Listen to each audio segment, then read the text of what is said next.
10, we will continue lesson 8 current electricity, in which today I will tell you combination of resistors from which numericals come in the board examination. So children, listen carefully.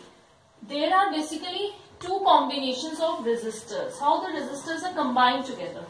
First one is the series combination.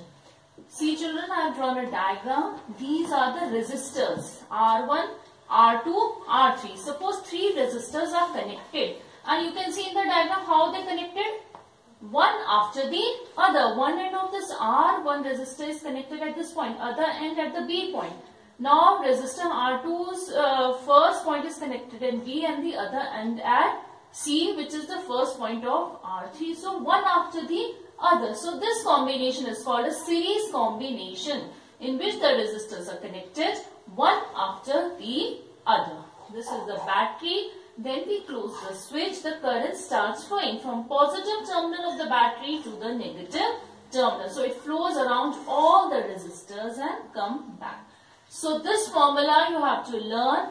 The equivalent resistance of the series combination is given as RS. This is the equivalent total resistance of this whole circuit. RS equals to R1 plus R2 plus R3 and so on. You will just add the resistances and the value will come in ohm. So this is the formula. One more thing children, whenever the resistors are connected in series, the current, same current flows through all the resistors, but the voltage of the battery gets divided. The first resistor will get the maximum voltage, then it will start decreasing. So current is same, but the voltage is decreasing. Voltage is divided among the resistors when they are connected in series. Now the next one is the parallel combination. Parallel combination is that all the ends, initial ends are connected at one end and the other ends are connected to other point. So one end of each resistor is connected at A point, the other end of each resistor at B point. So this type of combination is called parallel combination, one below the other. Now if we connect a battery through it, the current starts flowing again from positive terminal of the battery to the negative terminal. But in parallel combination, the current gets divided and the voltage remains the same. And the formula for the equivalent resistance is given by 1 upon Rp equals to 1 upon R1 plus 1 upon R2 plus 1 upon R3. So basically these are the two combinations and we can use these both also in one circuit only. Both the combination series and parallel can be used in one circuit. So children, I will tell you some numericals based on these formulae. See children, I have drawn one circuit diagram in which these two resistors are connected in series and these two are connected in parallel and they are all together connected between points A and B. So these two are in series. So what will be RS? 2 plus 2, 4 ohm. And these two are in parallel. So 1 upon Rp equals to 1 upon 2 plus 1 upon 2 as I told you the formula. So this becomes 1 ohm. So the answer of this is 4 ohm.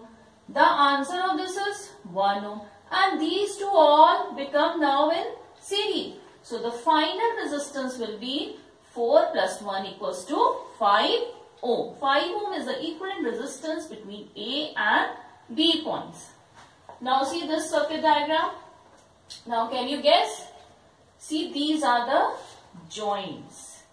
Now these three, 1, 1 and 1, these three are in series. Similarly these three, 2 ohm, 2 ohm, 2 ohm, these three are in series. And the final, this 3, 2 and 6, they become in parallel to each other. So RS1 is 1 plus 1 plus 1, 3 ohm. RS2 is 2 plus 2 plus 2, 6 ohm. So now this, we have replaced this by 3 and we have replaced this by 6. Now 3 ohm, 2 ohm and 6 ohm resistors are in parallel to each other. So what will be the equivalent resistance? 1 upon Rp equals to 1 upon 3 plus 1 upon 2 plus 1 upon 6. So this becomes 1 ohm. So we can replace this central one. See, this is already 1 ohm between point A. We have solved this and this resistance comes out to be 1 ohm only. And the third one was already 1 ohm. So the final equivalent resistance Rs becomes 1 plus 1 plus 1, that is 3 ohm.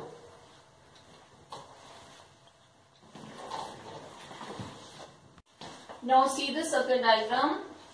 Between the points A and B, 3 and 2 are in series, 6 and 4 are in series, and those 3 are in parallel to each other. So first we will find the equivalent resistance of 3 ohm and 2 ohm, which is Rs1 equals to 3 plus 2, 5 ohm. And the equivalent resistance of 6 and 4 is Rs2 equals to 6 plus 4, 10 ohm. Now this 5, 30 and 10 are in parallel to each other, one below the other. So 1 upon Rp is equals to 1 upon 5 plus 1 upon 30 plus 1 upon 10. When you take the LCM and you solve it, you will get 10 upon 30, that means 1 upon 3. But this is 1 upon Rp. You have to take the reciprocal. Then you will get Rp. So Rp is 3 ohm. Now similarly this circuit is almost similar to this. This part is similar to this upper part. 3 and 3 are in series.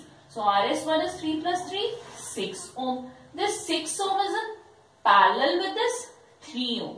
Children, you can't take this 3 ohm in series with this because these are the points P and Q. The connection is made here. So first you will solve this part, central part, and then that the equivalent resistance of this part. Then it will become in series with these 3 and 3. So first you will solve this. Rs1 is 6 ohm. Sorry.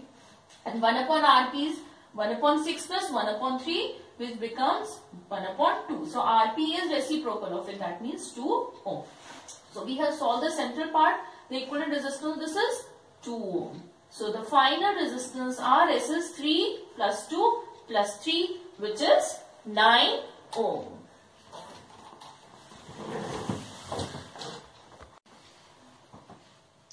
Now children, the next topic is electrical energy and power.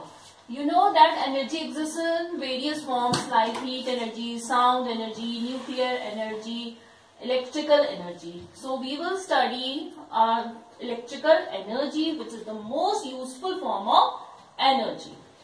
Now how will you measure electrical energy? Let a current I be flowing through a conductor of resistance R for a time t when a source of potential difference V is connected across its ends. That means that whenever the cell is connected across its ends, so current starts flowing.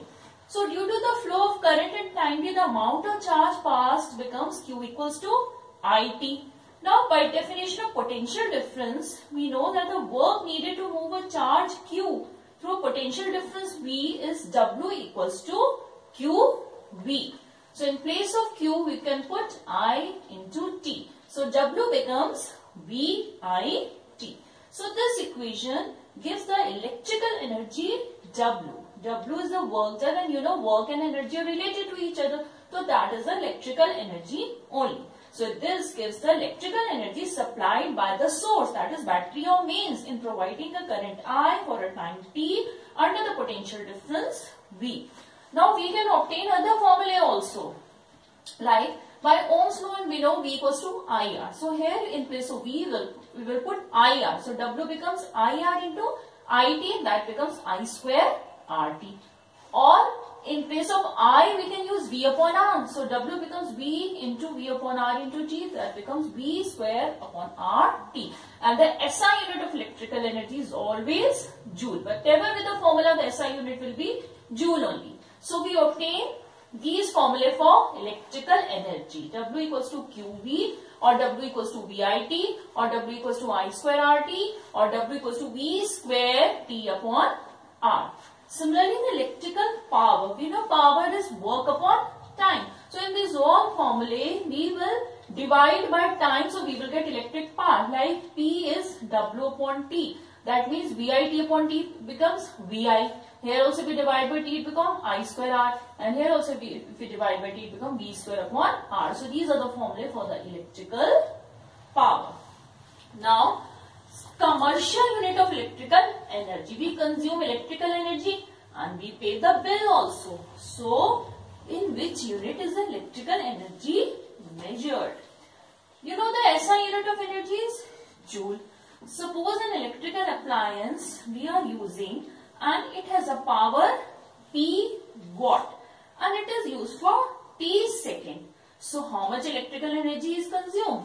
You know power is work upon time. So if you cross multiply, energy becomes that work only P into T. So electrical energy consumed by the appliance becomes P into T. P is the power of the appliance and T is the time for which it is used. Here we are using P in watt and T in seconds, so this becomes watt second. So this watt second can be used as the unit of electrical energy. But in practice, the electrical energy is measured in bigger units, that is watt hour and kilowatt hour. In fact, kilowatt hour is the most commonly used and this is basically called the commercial unit of electrical energy in which we pay our electricity bills, and this is also known as unit. See now the relation between them. 1 watt hour is the electrical energy consumed by an electrical appliance of power 1 watt when it is used for 1 hour. That means 1 watt hour is 1 watt into 1 hour. Watt means joule per second and 1 hour is 3600 seconds. So 1 watt hour equals to 3600 joules. Similarly, 1 kilowatt hour is 1 kilowatt into 1 hour. 1 kilowatt is 1000 watt into 1 hour, and watt means joule per second. That means 1000 joule per second into 3600 seconds. So this becomes 360,050 joules. So 1 kilowatt hour equals to 3.6 into 10 to the power 6. So this is the commercial unit of electrical energy, and this is the electricity consumed by the various appliances in our houses or industries, and its cost is paid to the electrical company in this unit only. So children, we will continue the rest of the topics in the video after your vacation.